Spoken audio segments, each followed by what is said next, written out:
There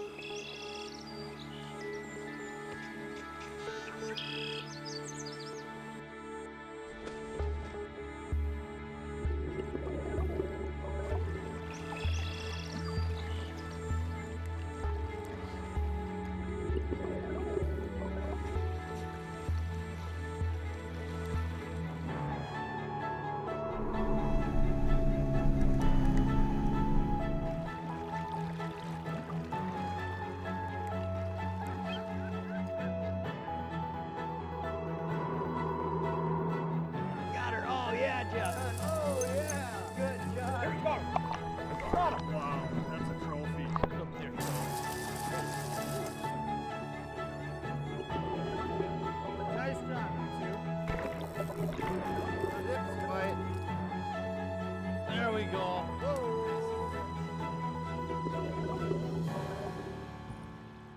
The ultimate fishing experience is brought to you by Lund Boats. This week on the ultimate fishing experience, we're heading for the jungle. As in the jungles of northern Minnesota, to be exact. Up top, in the slop, skipping frogs over the pad beds where big bass live. Of all the tactics that trigger bass into biting, few are as exciting than the bone-crunching strikes of topwaters, followed by high-flying action when your rod loads up. That's frog fishing in the northern part of the country. And few lures are effective as the modern-day frog baits, skipping and sliding across massive pad fields with ease. The old super frog has come a long, long ways. This is where we join up with bass hounds Scott Glorvigen and Ryan DeChaine, demonstrating the effectiveness of the myriad of frog baits available today. So it's time to plunge deep into the jungle, slither over the top, and prepare yourself for what comes from below. Oh, got him! Pretty grass bass up in the North Country. All right, boss, you ready? You got all the baits we're gonna need for today? I got a couple lunch pails full of frogs. The bass are gonna be chewing. Well, we'll see what they want on the menu. It's gonna be hot today, so it should be good fishing. Boy, you gave this thing the once over. Got all the cereal out and all the food. And Yeah. Baby toys. baby toys, McDonald's crap. You know, I've been pretty fortunate to head up the video and production for Wired to Fish, and we're one of the largest fishing sites in the United States, if not world. And a lot of our market is bass fishing.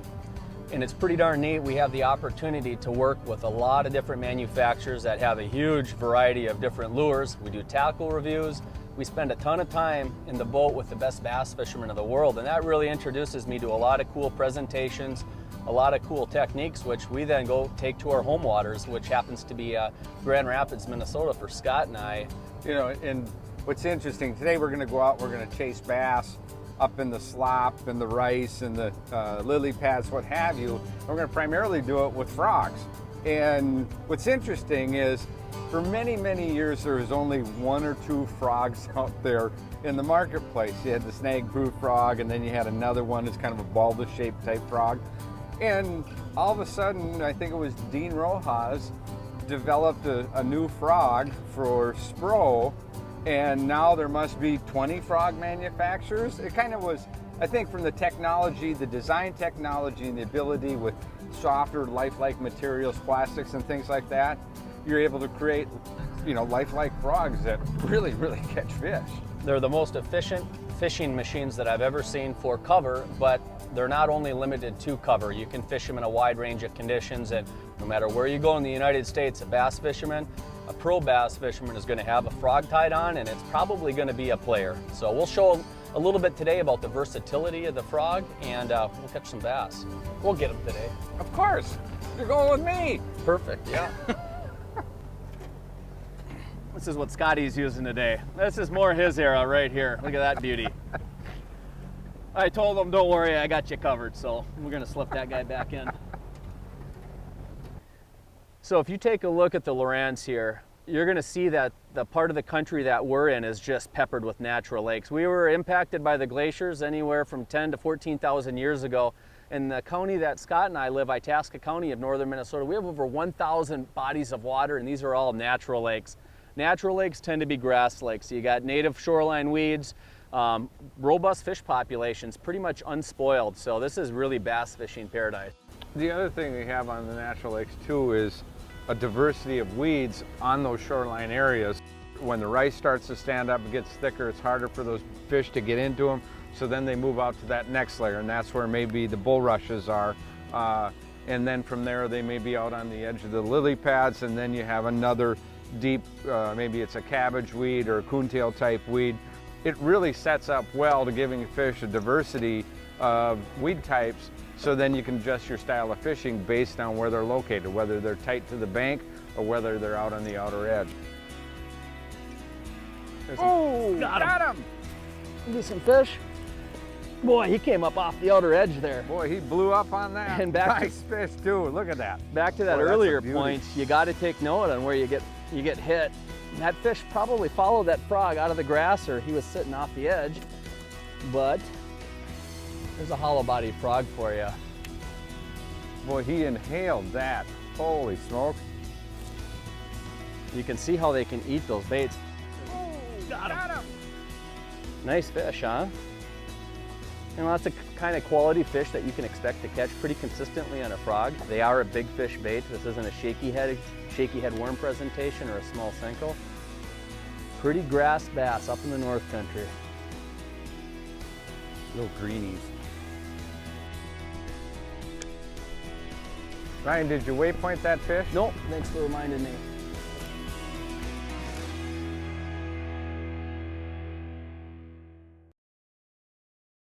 Closed captioning is brought to you by Mercury Marine. Go boldly.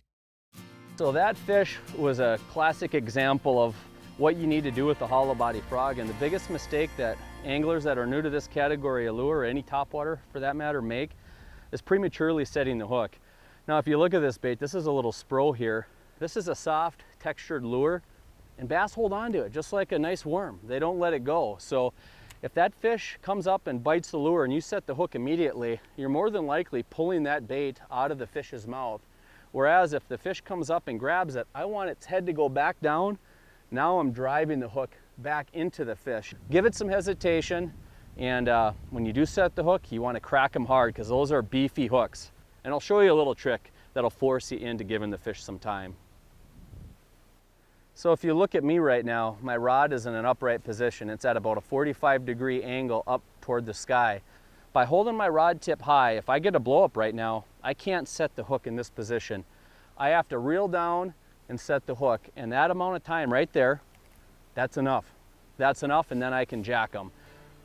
It has an added benefit up in our natural lakes that have a lot of grass cover like this, is it keeps that heavy line out of the weeds. And that's a really important tip to increase your hooking percentage with frogs. There we go. Nice, Scotty. Ooh, nice one, huh? That's a good one. That's a big one. That's a beauty. Drop a waypoint on him. Whoa. Yeah, that's a, oh, look at that fish. And he swallowed it too. You know, and that's where hesitation, hesitation, hesitation. Whoa! Another big fish. Another big fish. Look at that piece. Look at that fish, huh? Wait till they swim away, and that's what you'll end up with. They just absolutely inhale it. And you really got to focus on your bait when you're doing that. Get the hook out of here. You know, a lot of guys will kind of get mesmerized over time as they're casting and they're not paying attention to their bait. And when you're dealing with big fish like this, they're not like they show up all the time. You just got to be ready when they do. Look at that. Huh? Beautiful fish. Great presentation. Real chunko. Real chunko. You know, he's been up there in the slop. You can see where his tail's been beat down, coming off from spawn, finally healing up and growing out. But that's frog fishing on natural lakes in the northern part of the country.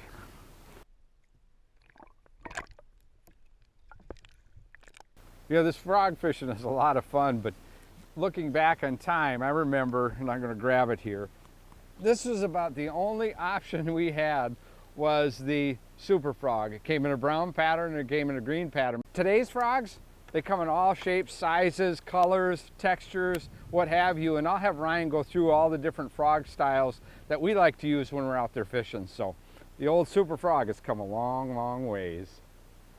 So when it comes to hollow body frogs, there's really two major designs, and here they are.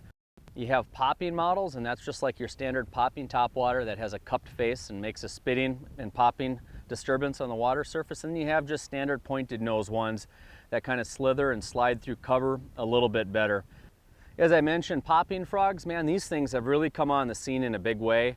They work beautifully, and I've talked to a number of bass pros that say they actually have as good or better hookup ratio with a hollow body frog. It doesn't have to be a popping frog, but a hollow body frog in general. And it's again attributed to their design. Bass bites down. That body compresses down incredibly easy, and almost all these frogs down here have this big double dual hook. It's a stiff wire hook, and it's really effective at penetrating a bass's mouth.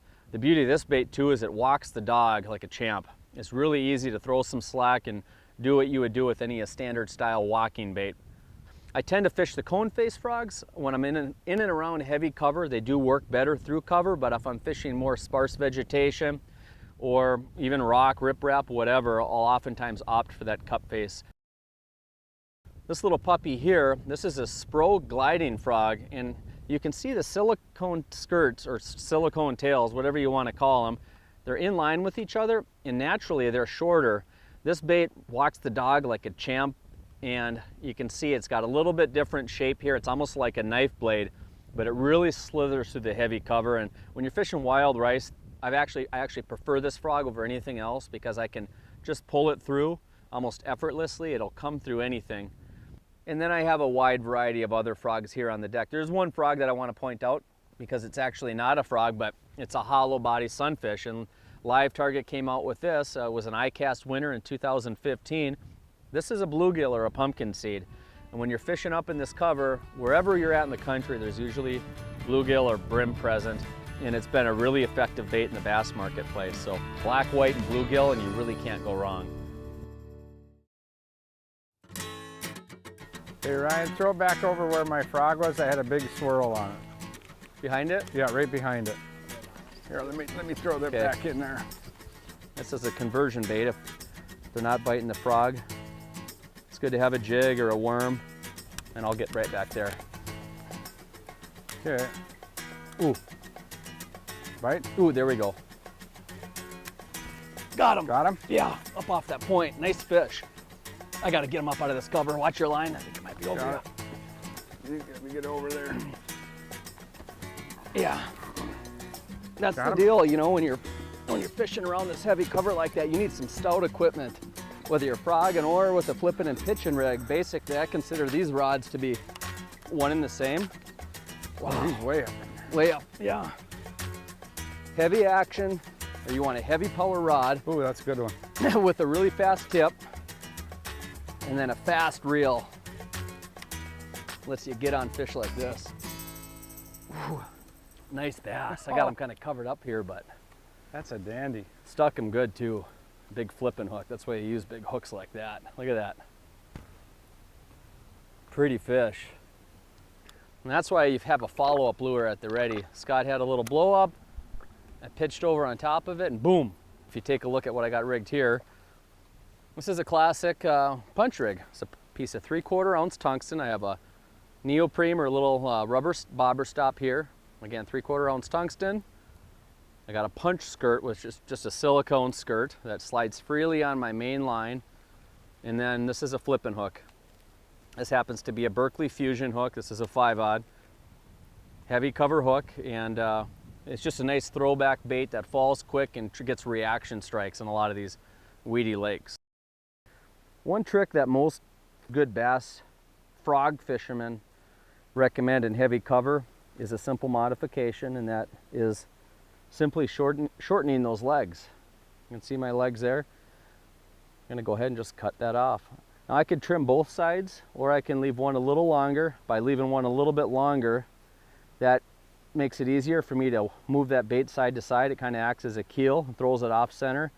But by shortening the legs, there's a better chance that those fish are going to be able to take that whole bait in versus coming up and hitting the silicone legs. Some guys will cut them really short, but I do like leaving some legs just because that's a pretty tantalizing look if you're, you know, staring at it from underneath in the water. There's a lot of action in those legs, so probably the most common frog modification right there. It's time to change it up a little bit. Ryan's gotten to a white frog. I'm gonna go to a total black and blue frog.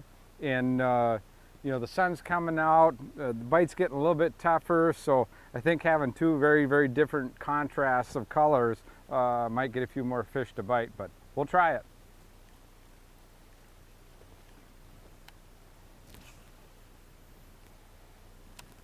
There he is. Got him? Close to the boat, yeah. Look at that guy. Whew, that's a flipper there. Look at that. Two hooks just pinned perfectly in the top of the jaw.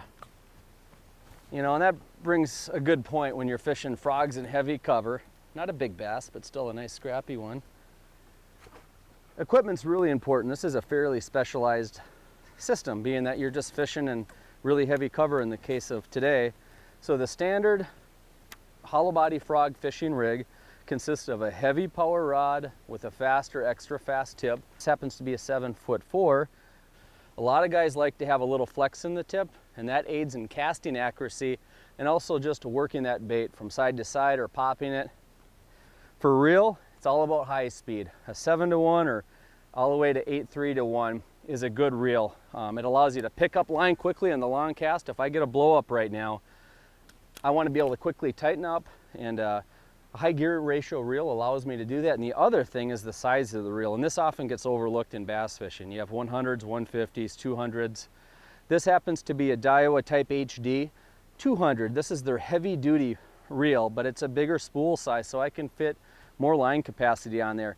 And that's a big deal, and it relates directly to line diameter. 65-pound test braid is the gold standard when it comes to frogging. That's just the horsepower you need when you set the hook against a lot of cover and on a big fish. Allows me to pick up line really quickly and put the screws to a bass.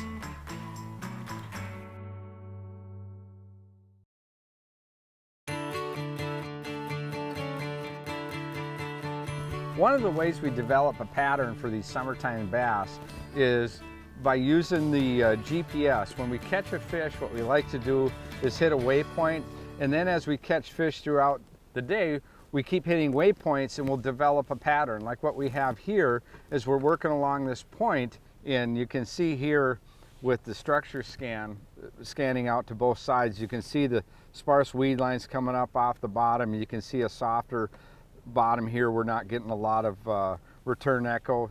But it also shows me the transition where it goes from soft to hard bottom. You can see some rock there, what have you. Though it's another big boulder there. You can see where that waypoint was where we caught that fish. What's key about that in the summertime, as the fish relate to that shoreline edge and they move out, those rock areas are really magnets for panfish and crayfish. So using GPS mapping in conjunction with structure scan is a very effective way to develop a summertime pattern, especially for bass. So we've been spending the day out of an 1875 Pro V bass, and this is the XS edition, extra seating. You know, it's 18 3/4 feet. It's rated for a 200 horsepower. They put a lot of design thought into this for that bass fisherman or that muskie fisherman, that person that likes to be up on the front deck. This is the Lund 1875 Pro V hull, literally the hull that's underneath their Pro V walleye boat. So it's designed for big water. You know, the reverse chines, the flat center pad, the overall IPS2 hull makes it real comfortable. I can seat 4 people comfortably in here. I can go tubing, I can go hardcore fishing. And I am a multi-species guy, so I'll end on this. The storage in this thing is truly fabulous. You can look at the size of these compartments. You know, easily fit 15 rods. There's 15 separate rod tubes, and I can put 9-foot rods in here. The entire boat is aluminum, and the front deck in particular has their advanced water system. So you can see this raised lip channel here.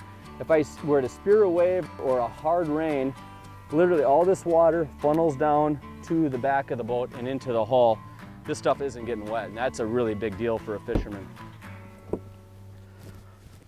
You know, a couple of the great options on this Lund Pro V Bass XS is the fact I can run it either with a 4-stroke or a 2-stroke. What I have back here is a 200 Verado L4, and what I love about this motor is the fact is it's It gives you great power on the boat, but it's also extremely quiet. So when I'm traveling around with the boat, I can actually communicate back and forth. The other option you have is a Optimax to put on here at 200 horse. Now, if you're a little bit more serious about your bass fishing, you're fishing derbies, what have you, that gives you a great option. It gives you a little bit more speed than the Verado. So consequently, you can meet your needs by selecting the motor that will give you the most enjoyment as well as performance when you're out there fishing. Look at that, Scott. Got him. There he comes. Got him. A little grass, look at that. And that's what they do. You can see he's bringing up some of that coontail and that weed that's off the outer edge. And yeah, we saw our frog bite taper off. We switched over, fishing a little bit deeper. But overall, a good day. We caught a couple real nice fish to kick off the day on a frog. Transition to, fishing some worms and jigs off the edge, and it's been productive. So, tell you what, buy some hollow body frogs. Just go whip them around your favorite lake in the summertime, and you're going to be surprised how many fish you're going to catch. And it's a fun way to fish and productive. So Scott and I just pulled off of this little pig pond. Great day of fishing, and we're actually not going anywhere else today, but I do want to just make a brief mention about the importance of clean, drain, dry. And weeds have a tendency to collect on the boat trailer when you're pulling out. So, and that process is going to start with doing a 360 around the boat. The other thing that's extremely important is drain your live wells or your bait wells, where if you've had fish or bait, what have you. But you want to make sure you pull the plug. A lot of times when you're running down the road, just leave the lid open. It'll help dry the live wells out. And then of course, remove your drain plug. The thing that a lot of people miss is simply trimming that motor down. The cooling system on these boats retains a lot of water, so by trimming the motor down and just letting it sit down there, when I finish up my inspection, gets rid of a lot of water. Take a little extra time, go through the boat, and make sure there's nothing in the bottom of it from the weed lines you've been fishing, and you'll be a good steward of the environment by doing that. Thanks for joining us. If you'd like more information, check out lundboats.com or these other online outlets.